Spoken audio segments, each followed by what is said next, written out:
The Iran deal is no more, another liberal grandstander is exposed as a woman abuser, and trans women to compete in the Miss Bumbum Brazilian beauty pageant?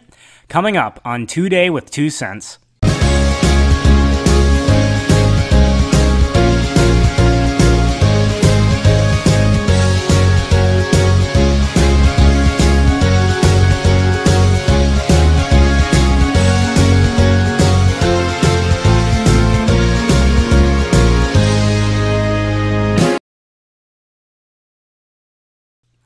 Hello everyone, and welcome back to Today with 2 Cents, wrapping up your weekly news.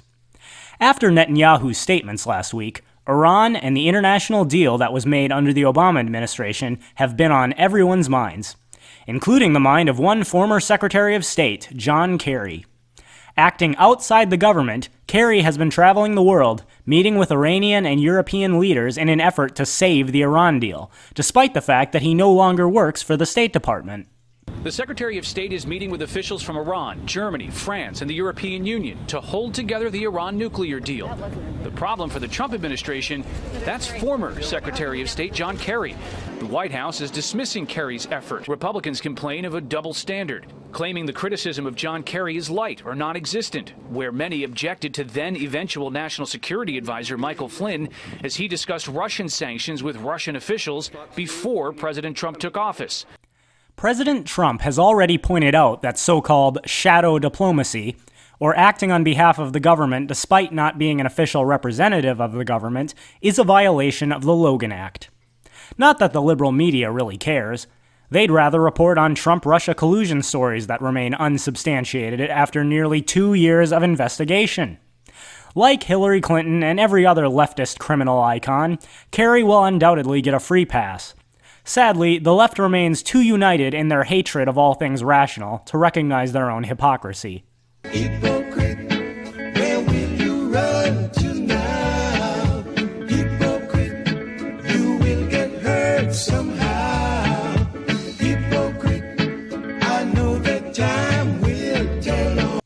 Shortly after Kerry's antics, President Trump formally announced that he will be pulling the U.S. out of the Iranian deal.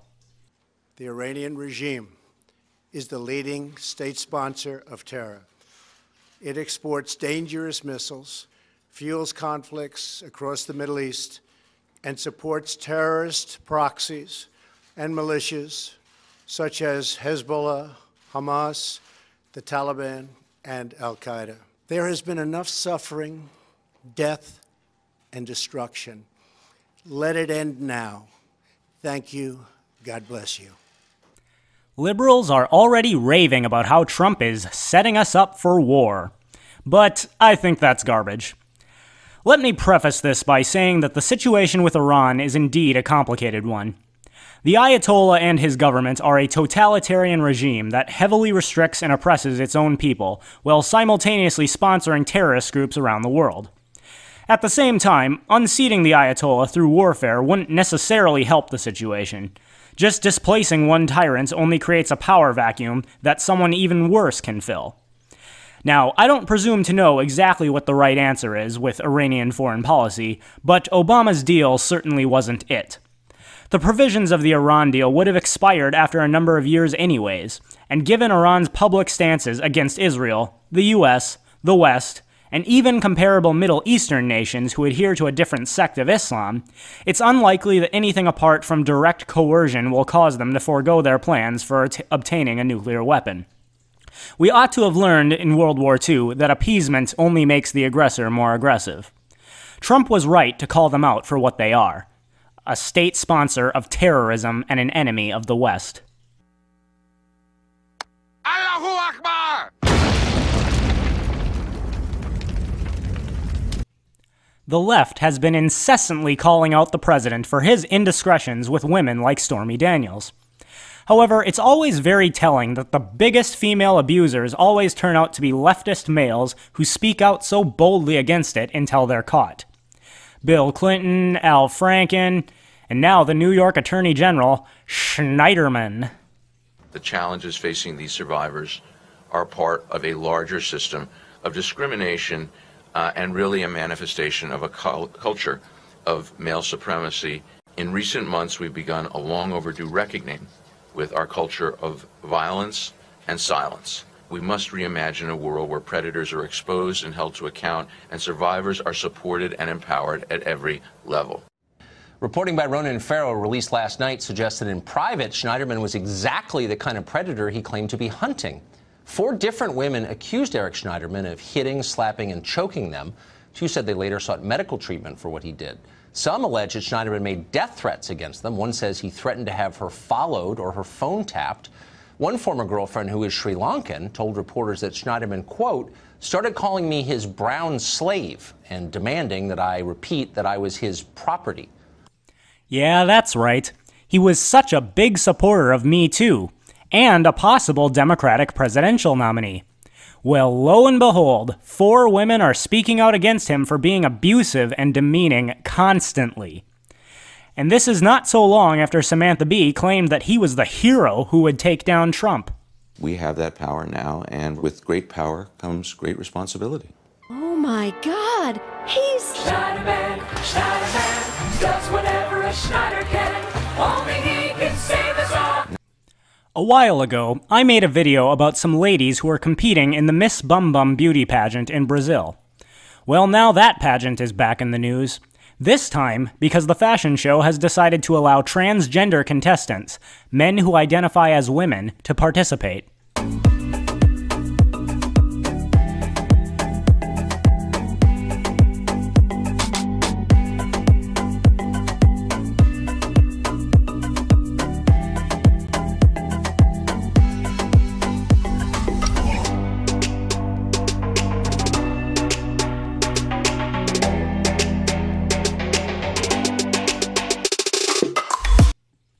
Allow me to be clear.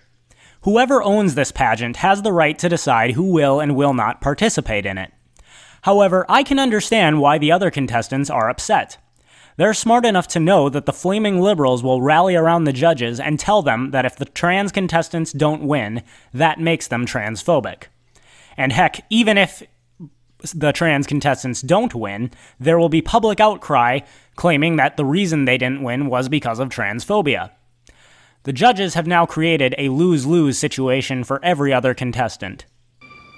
You flip. Heads I win, tails you lose. In another story that's drawing all the more attention to racism in America, a black female student at Yale had the police called on her while she was sleeping in the common area of her dorm. Growing frustration tonight after yet another instance of police being called to investigate a black person carrying out a routine act. The latest target was taking a nap. I have every right to call the police. You cannot sleep in that room. This white student called police on a black graduate student who fell asleep while writing a paper in the dorm's common area. I was sleeping on the couch. Okay. And said, you're not supposed to be here. Why are you sleeping here? 4 officers respond. Once we verify that you're a resident here, we'll be on our way. In response to this week's incident, Yale released a statement saying Yale police followed procedures and added that police admonished the student who made the call. From what I can tell, the student who called the cops is just an asshole. Who the heck calls the cops on someone for falling asleep in a common area? Nonetheless, I don't think that what the cops did was wrong either. It's their job to respond to calls in an effort to reduce crime and violence, and they can't just gaff off the situation until they're sure no crime has been committed. The problem is that if everyone cries racist, now no one will want to call the police on a black person, even if they really are committing a crime, lest the person who called them be labeled a racist. The only way we're ever going to get past these ridiculous arguments about race is if black people stop crying racism every time something bad happens to them. The world is full of assholes, and sometimes white people are treated unfairly too. If you keep assuming it was racism every time someone acts like an ass to you, it's only going to breed an environment where the police won't come to save your life when there really is a dangerous criminal around who happens to be black. Oh, yeah, it's a joke? How about this? Why are there so few black baseball players? Why? Because they're always stealing bases. Ha ha ha ha ha! Whoa! Hey, now that is offensive. Yeah, what the hell, man? Hey, it's a joke, man. Yeah, but it's racist. Oh, the horse with the long face just told a racist joke, huh? And the moment you've all been waiting for, time to unveil the weekly hottie. Drum roll, please.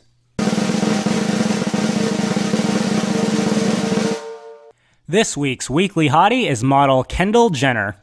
This week, Kendall was spotted in a sexy swimsuit at the Eden Rock Hotel. The video footage was at a distance and not great quality, so instead, here's some footage of Kendall from an older photo shoot.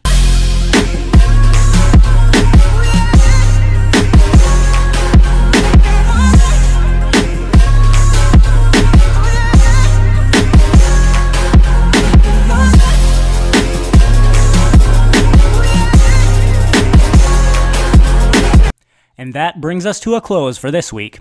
Be sure to like, comment, share, and subscribe. Also, check out my accounts on Twitter, Gabs, Minds, and BitChute. And if you're able, please consider supporting the channel by becoming a patron. Even just $1 a month really helps. And that is my 2 cents. So take it for what it's worth.